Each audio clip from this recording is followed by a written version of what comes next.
The thoughts and opinions shared in this podcast are just that. It's up to the listener to decide what is true and what is not true. This podcast talks about domestic violence and death. It contains adult themes and coarse language. If you need help or you are affected by such issues, you can contact your nearest help centre, such as Lifeline on 131114 or DV Connect on 1800 811 811. Discretion is advised. G'day guys, welcome to Beanham Valley Road. I'm Jamie Pultz and this is a bonus episode. Now I was meant to release the finale and I was intending on doing that for Halloween. There's several reasons why I can't do that. It's going to be a few days late, so please be patient. But in the meantime, I have a conversation with someone I want to share with you, and that person's name is Graeme. And I'll introduce him now. I hope you enjoy it and stay tuned.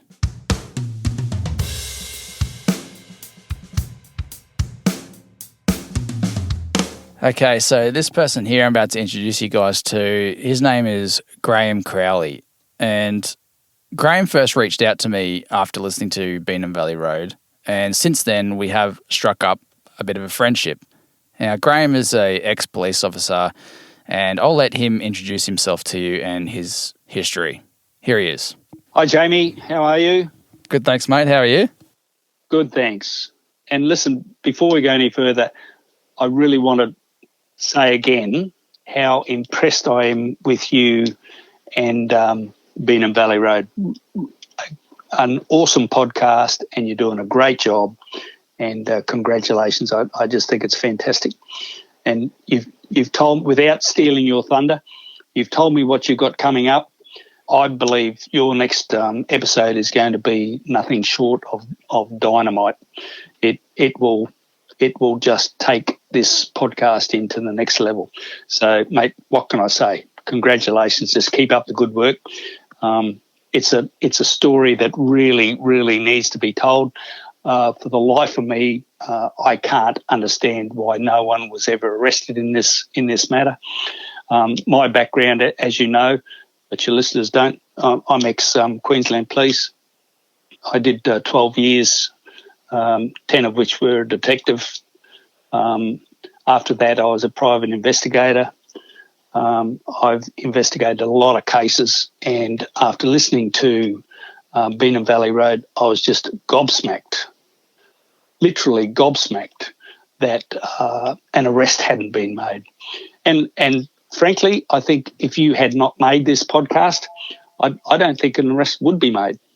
But I'm confident that that your podcast will actually result in someone facing trial for the offence of murder, which they should. Oh, well, thank you very much for listening and for your kind words and your advice. You have given me advice throughout this podcast since you first reached out, which I've really appreciated because, you know, you do have a very broad experience within legal matters and with law enforcement.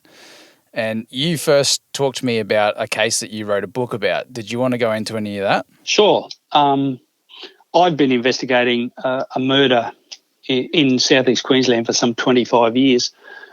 Very controversial case. There's a lot of people think that the person who was convicted of that murder, in fact, did the murder, and he actually served life imprisonment. I instead chose to listen to the evidence, and the evidence told me quite clearly that he didn't commit the murder, couldn't have committed the murder. And in fact, after he served 15 years, by the way, and after his release, his conviction was overturned, which raises a whole new problem because he's in a situation where he's not guilty, but he's not innocent either. The conviction wasn't quashed; it was overturned, which means that he's not. It just means that. He hasn't been convicted of the matter, and the DPP have said that they won't prosecute him again because he's already served life imprisonment. This guy could easily walk away from this and say, "Well, I've served life imprisonment. I don't want to talk about it. I just want to get on with my life," assuming that he was guilty, and that'd be the end of it. But he's actively campaigning for a reinvestigation. He's actively campaigning for a coroner's inquest, which opens up a can of worms, because it could be shown conclusively that he actually did do the murder. Just on that conclusively, I say, because there was never any admissions by him. There was never any motive. There was never any witnesses. What connected him to the crime was forensic evidence and circumstantial evidence, which is the majority of which has been refuted.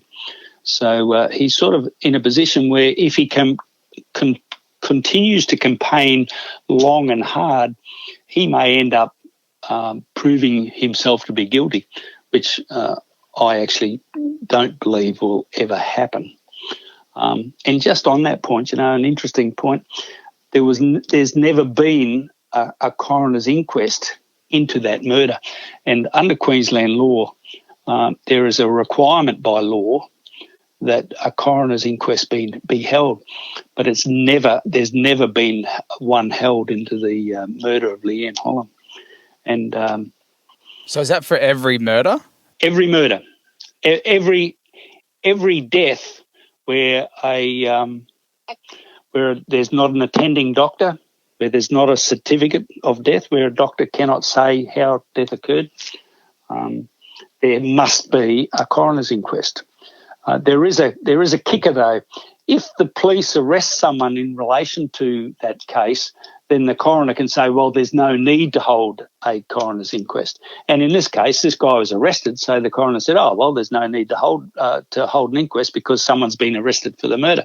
But his conviction ended up being overturned. So in effect, no one's been arrested for the murder. And he has written to the Attorney General, as have at least 8, 10 or 12 other people who have requested a coroner's inquest be held into her death. And the reply has been, and I've seen it in writing, the reply has been based on what the Queensland Police have said, it's not in the public interest. Now, this is not coming out of the QPS budget. They don't have to pay for the inquest.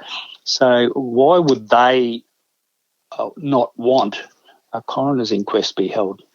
And I note in your case, a coroner's inquest is going to be held, and that's really important and significant, because I'm confident that when there is a coroner's inquest held into the death of Kira, I'm confident that the coroner, and I'm basing this purely on what I've heard, Jamie, through your podcast. Yeah, I'm confident that the coroner will order that a person stand trial for murder, or that it be redirected to the homicide squad to review that evidence. And while you're talking about coronials, just given your experience with them, what exactly is a coronial and how does it operate and how does it work? Just for the listeners who have no idea. Okay. Well, it's easy. Usually a magistrate in the magistrate's court, they call everyone and anyone who has some involvement in the case. For instance, Kira's family can appoint a solicitor to appear for them, and they can ask for people to be called to give evidence. So the coroner hears, and there's a lot of evidence that you wouldn't hear in a trial. There's like hearsay, and there's third-party evidence and stuff that wouldn't ordinarily wouldn't see the light of day in a trial. It can be given, that evidence can be given in a coroner's court or coroner's inquest, and from that, the coroner can make a decision as to the findings of how Kira died. And people don't have to give evidence like that. You can call someone, for instance, to a coroner's court, and they can refuse to give evidence. The coroner can actually order them to answer the question, but if they implicate themselves, that evidence can then no longer be used in a trial. So generally, as a rule of practice, generally the coroners don't force someone to answer a question. If someone is subpoenaed to go to a coroner's court and asked a question, were you present at the time of her death or whatever, and they say, I don't wish to answer that, that's the end of it. They don't push it. They don't want to risk losing any evidence they gain from that person telling under duress. Exactly, yep. With your case, Graeme, that you've been investigating, you're working alongside, well, you're basically by yourself, but you're also in contact with this bloke who's been in jail for 15 years. You're working with his defence barrister and a few other people. And there is discussion and possibility that we could be doing a podcast on this in the near future. That's right. There's a lot of support. There's a groundswell of support that this is a wrong conviction, and there's a lot of people who are actively assisting that. Like I said before, it's very controversial. There are people who do believe that the conviction was solid and that he was the offender, but there's a similar number of people who say that it was a wrongful conviction. So a podcast. What we've determined is that possibly the next important step is to try and force the Queensland government to hold a coroner's inquest into her death, so that all these matters that have come out and have did not see the light of day at the trial can be heard in an open environment. And I've told you, I wrote a book, Who Killed Leanne Holland. There's a lot of material in there that was never ever at the trial. So we're keen for a coroner's court to be held so that these matters can see the light of day. Exactly. So listeners, watch this space because a future podcast could happen. Yeah, that's definitely on the cards. And that's, as you know, that's one of the reasons I've been talking to you about it is I have a person in mind for the murder. In fact, if you read the book, there's 3 people that I've nominated who are more likely to have committed that murder than Graeme Stafford. 2 of them are serving life in prison for murder, would you believe? But obviously they weren't in prison at the time of Leanne's death. The third one is a very interesting character, and I could spend the rest of the night just talking about him, but I won't. But I have a photo of a person that was taken in 1991, and I would really like to know what that person looks like today. And I'm wondering if one of your listeners has a skill set that if they saw that photo, they could use their makeup experience or photographic experience to show what that person would look like today. He is a person of interest in the case. And as a sweetener, I actually have a photo that was taken in 2019 of a male that I believe to be the same person as that photo from 1991. So if someone was able to project that photo forward and say, this is what I think that man looks like today, I could then produce the other photo and say, well, this is the person that I actually think is the same person, and let's see how close those resemblances are.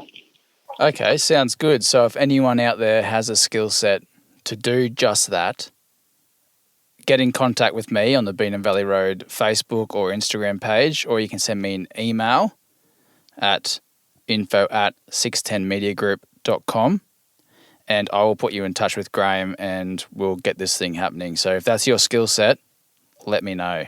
And I should add that would be totally confidential. There's no onus, there's no court appearances, there's nothing. It's just having a look at it. And yeah, you're just ticking the boxes. Yeah.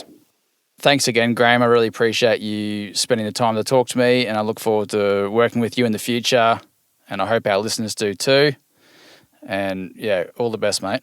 Mate, thanks, Jamie. And I tell you, I'm really looking forward to hearing your next your next episode.